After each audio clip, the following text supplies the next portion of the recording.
Perhaps you are a coach who is coaching a client and the client comes to you and said, hey, coach, I'm just wondering about this, I'm wondering about that, every single thing, and it seems like a Farrago. So Farrago, it's really a medley of all this disorganized information.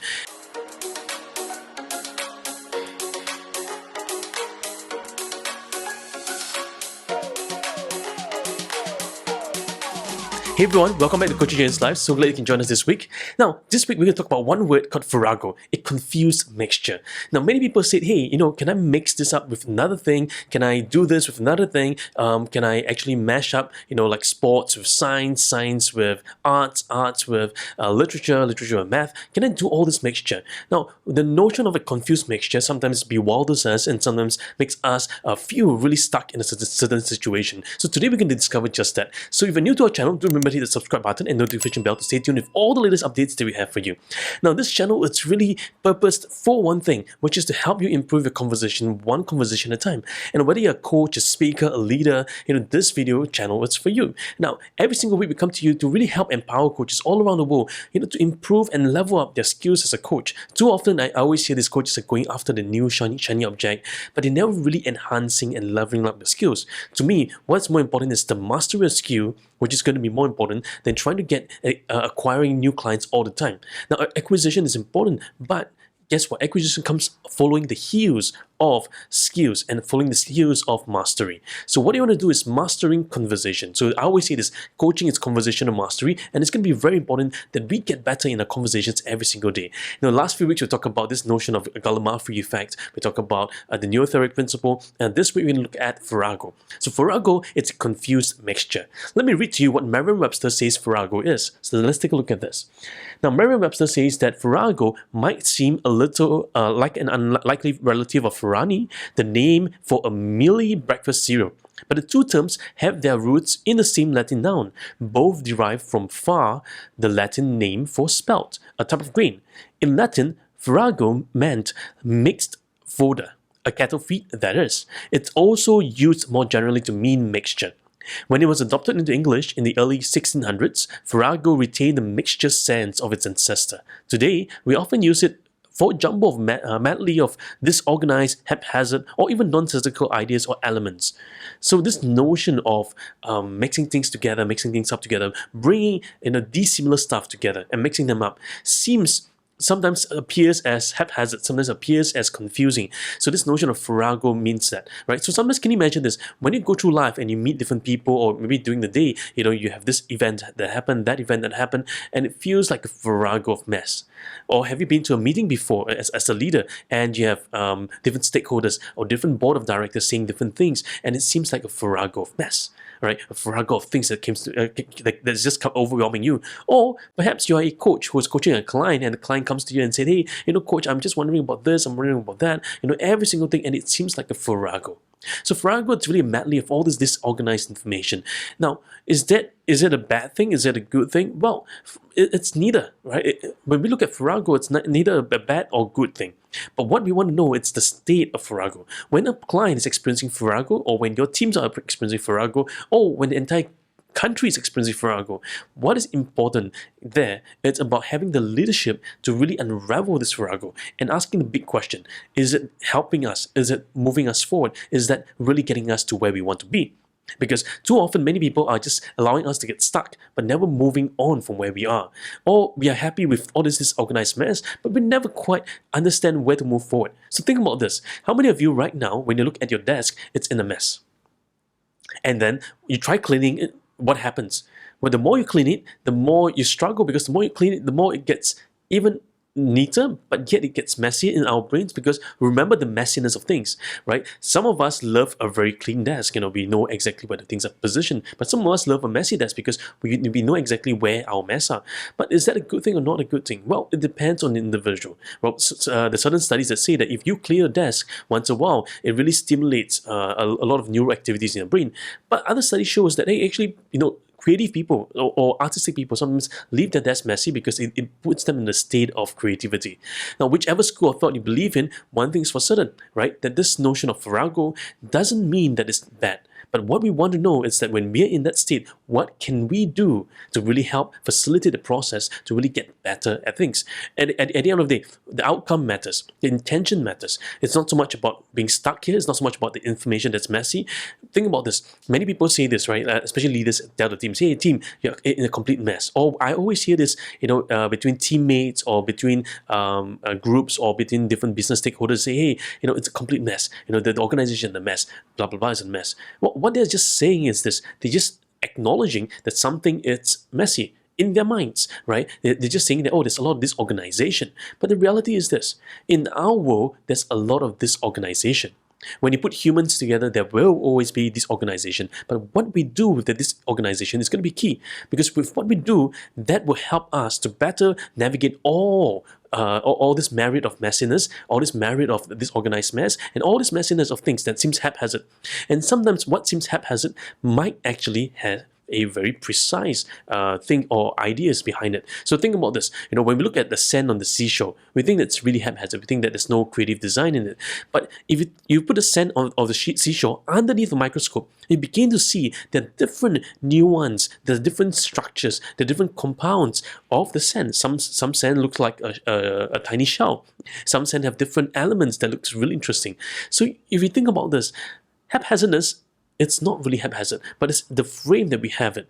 So think, even for leaders as well, if you're a leader and you're watching this and you're thinking, hey, how do I lead my team better? Because my team seems to be going all over the place and they seem to be all directions and I can't seem to get them out of those directions. Well, for leadership as well, when we look at our team, sometimes we compare our team to ourselves.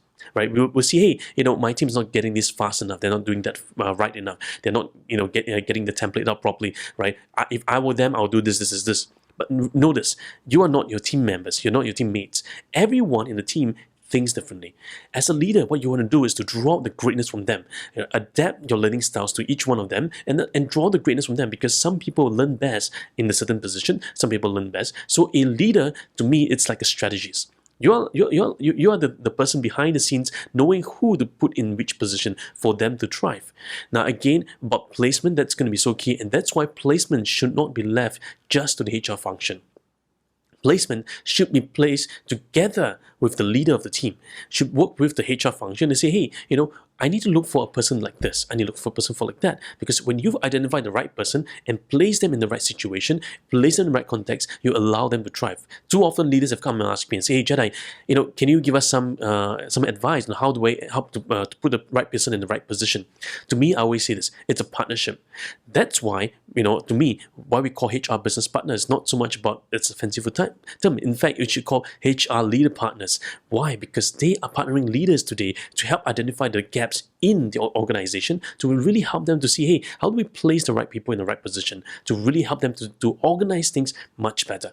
Okay, so I'm going to give you 3 principles to help you think about how to actually unravel the messiness. Because sometimes your clients come to you and say, hey, I want to go this way, I want to go that way, I want to go that way, right? So how do I navigate all these ways? So as a coach, sometimes you get stuck. Whether you're a leader, you're a coach, sometimes you get stuck. How do I help my team? How do I help my clients to navigate all the different ways, all the merit ways? And every way seems right, every way seems good. So how do we help them to get through all these ways? Let me show you number 1. The principle is this. Number 1, it's identify what are the ways, lay down and recount them. That's simple, right? The first thing you want to do is to identify what are those ways. Because sometimes I hear people tell me this, or my clients coming tell me, Jedi, I have so many different things I want to do. I got this, I got that, I got this, I got so many things. So all they're describing, it's not the so many things. They're describing the feelings of being overwhelmed by the so many things. So what I wanted them to do is say, okay, I want to take a piece of paper, I want to write them down. What are those things that you said? List them down. Number 1, number 2, number 3, number 4. List them down. And oftentimes they're surprised, because when they write down, they could write about 3 to 4 items, and then after that, that's it. So when they look at the piece of paper, now they realize that they've overly, or they got overwhelmed by something seemingly very small. And it's not really big, but it's a small issue, right? And they got overwhelmed by it. And why did that happen? Well, because when they looked at it, they thought it was a lot of things that seemed to overwhelm them, but actually just a simple few things. So when you think about this, the reason why we help the client to first lay down, identify them, put them down on a piece of paper, why? Because that will allow you to see globally what's really happening. Now, too often, many people get confused or get stuck emotionally because they don't pen it down. They don't put it down on paper. For example, I've heard clients tell me, "Oh, Jedi, I'm feeling this, I'm feeling stressed, I'm feeling that, about this situation, everything." No wonder you're confused. No wonder you're experiencing a Farrago. The way out of a Farrago in this case is to pen down every single thought that you have, to pen down what's happening for you, to pen down every single moment that's happening there for you, right? If you can do that, then you get a better sense of engagement, a better sense of joy, a better sense of clarity about where you want to navigate to, or how you're going to move forward in this situation. And that's going to be really important, okay? Now, number two, what you want to do is you want to chunk up and seek intentions of the ways and tests for congruence. So chunk up, seek for intentions and of the ways, and then test for congruence. What do we mean by that? Now, oftentimes you have A, B, or C, or D options, or maybe you have different information coming together and all those different nuances. Ask yourself this: what is the underlying intention for that? You're chunking up. What is the underlying purpose behind it? How do they all align upwards? How do they all come together? And that is going to be very important. Chunking up, all the way to the top to really figure out how does this align to the key purpose of where you're going towards, your outcome. Okay, so that is the intention of ways. Now, when we think about this as well, the next thing is about the test of congruence, because it sounds good, it may feel good, but when we think about does it align to what you truly believe in, then you take a step back and say, hey, maybe it's not. Because there's so many different ways. We need to narrow down the ways, we need to categorize the ways, and that's going to be helpful for you. Now, the third step that you want to do is this: choose one path with no turning back and act on it. If it fails, extract the learnings and move to another path. It's better to move than to stay stuck. It's better to move than stay stuck. Okay, so choose one path. Now the thing is this: there's so many different pathways. There's so many different journeys forward. And if you get confused and you say, hey, but Jedi, this is good, that's good. Sometimes all options could be good. You then have to make a choice which option you want to take for. Because if you're stuck in this confused mess, you're never going to go forward. You're never going to move forward. What you want to do is this, right? Just make a choice. Pick one. Sometimes, if you overanalyze, you become overly paralyzed. So to get yourself out from overanalysis and out from paralysis, you want to be able to just take a step forward, right? The simple way is to take one step forward and say, hey, maybe let's just do this. Let's just take the first step forward. Let's just go there. Let's just try this out, okay? Now, what's the worst that can happen? So to me, I always ask the client, what's the worst that could happen? Well, the worst that could happen is that you got the wrong step, extract the learnings, and try a different step. At most, you lose a few days, and most lose some time. But you know what? It's better than staying stuck forever. So the notion of Farrago is this: whenever we get stuck in a Farrago, the principle is, how do we help the client to move forward? How do we move forward in this? When we're stuck in a crazy messiness of life, maybe you're stuck in a crazy relationship right now, maybe you're stuck in the messiness of relationship of things to do, and how to put all the ideas together. Or maybe you're thinking about building your own coaching practice and coaching business, and you're feeling so stuck by all these different components out, because people online are telling me, oh, sign up for my X Factor program, sign up for my funnels program, sign up for my online marketing program, sign up for my lead generation program. So I'm confused. I'm in a Farrago of mess. What do I do? Well, my secret is this: lay them all down. List them all down. Put them all down. And then ask yourself, I said, which one is most congruent to you?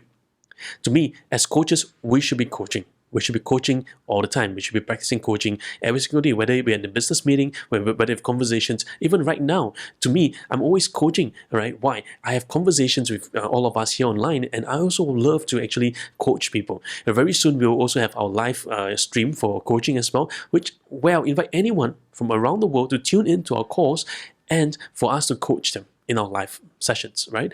Why do we do that? Because we want to help empower lives. And the Farrago of things is this: to me, it's not how far we go, but it's about taking the first step to go forward. We can be in this messiness of things, but you never let the messiness overwhelm you. Things can seem haphazard, but you know what? You will never let the hap to rob you from the happenings that happen the way you want to happen to make you happy. At the end of the day, what truly makes you happy, what truly makes you excited to wake up to the next day is this one thing, that we never let it go, right? We never stop and never allow ourselves to be stuck by this Farrago mess, but to say, hey, I can move forward in today's conversation. I can move forward from today, knowing one thing is true, that nothing in this world is going to hold me back. Everything is going to help me to move forward in the next journey. So that you have Today's word, Farrago, a confused mixture. I hope at the end of this conversation you get more clarity and clarity out of the confusion. Now, leave down a comment below to share me what are your thoughts about confusion. What are some struggles you're facing in terms of the confusion of whether you're in a certain situation, in your relationships, in your business, in your careers, in your leadership. Post them down below so I can learn from you as well. And I want to hear from you. If this message resonates with you, give us a thumbs up, share this with a friend, and do remember to hit the subscribe button because you want to stay tuned for all the latest videos and exciting content that we have for you each week. So until next time, this is Jedidiah here at Coaching Changes Lives. I'll see you really soon.